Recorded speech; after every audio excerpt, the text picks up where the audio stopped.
Hello, today we'll be talking about SSH. So this is my SSH presentation by Julian Reyes.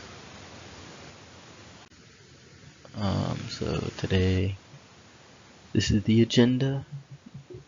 We got the technical analysis for SSH, a continuation of the technical analysis for SSH.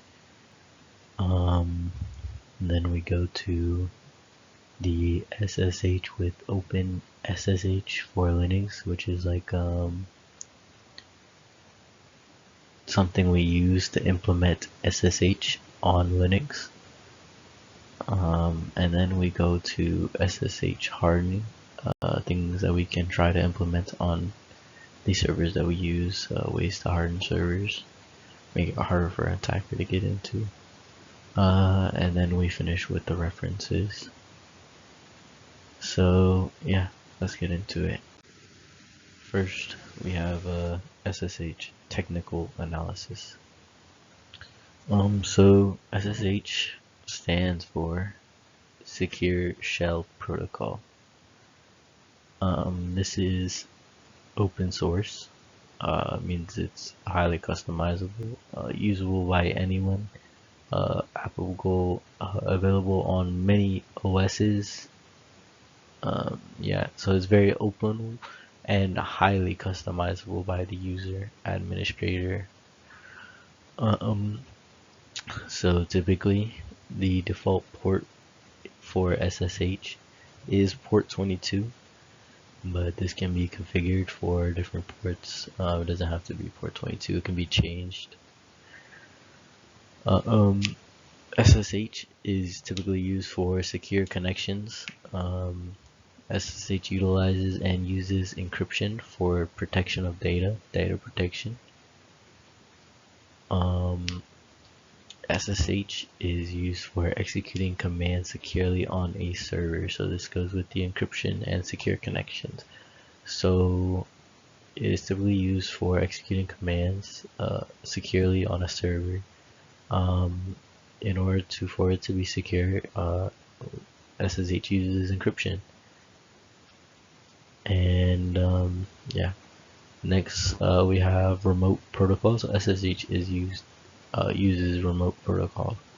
It basically connects to a remote server, something like that.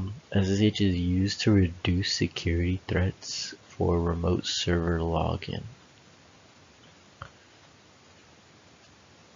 Next we have works based on network tunnels and uses username or password authentications for establishing secure connections. So SSH is primarily based around secure remote logging, so it greatly reduces the possible threat for that through using encryption and password and username authentication. Other things can be like keys, public and private keys. I know SSH uses, and these can greatly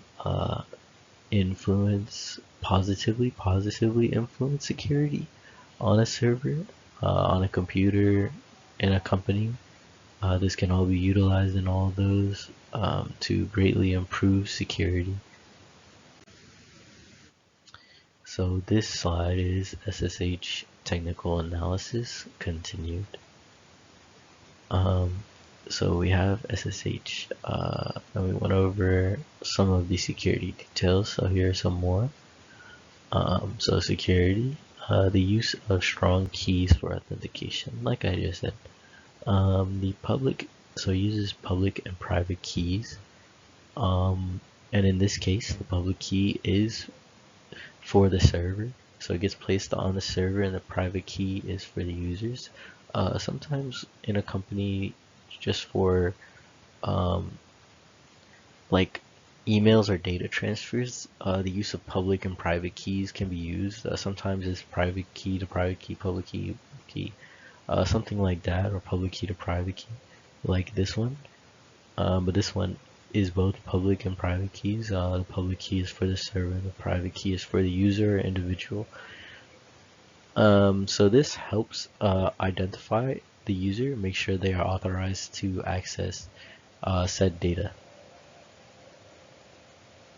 In this case, it can be login credentials, etc.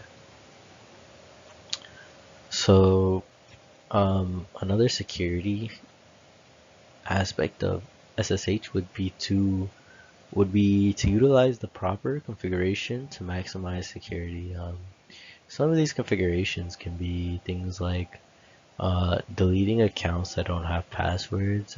I believe there was another one, null passwords. Deleting these could help maximize the security.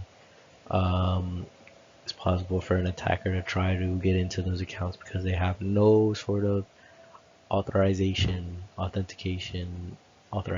access to get into the accounts. Next we have encryption, a big part of security with SSH. So we have the encryption. SSH uses the SSH does the encryption of data from client and server. This makes it very hard for an attacker to get a hold of the data, and if they do somehow get a hold of the data, it would make it impossible, almost impossible, to read that data that they intercepted. So like I said earlier, SSH is open source. It is available on multiple operating systems, and it is very good for secure remote access when accessing a server. And it can be used for secure tunnels or I believe it's also called port forwarding. Next we have SSH with OpenSSH, which is a tool we use to utilize SSH on Linux servers, Linux OS. So a little bit about OpenSSH first. It is also free and open source. It gives users the ability to utilize some network tools. It has all the aspects and implements SSH. So it implements SSH and basically, yeah, it implements SSH and it has all the access to all what SSH usually does already.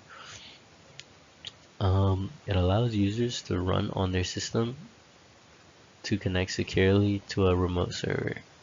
So what I meant to write is it allows users to run SSH on their system to connect securely to a remote server. So SSH helps OpenSSH connect securely, big part on securely, to a remote server.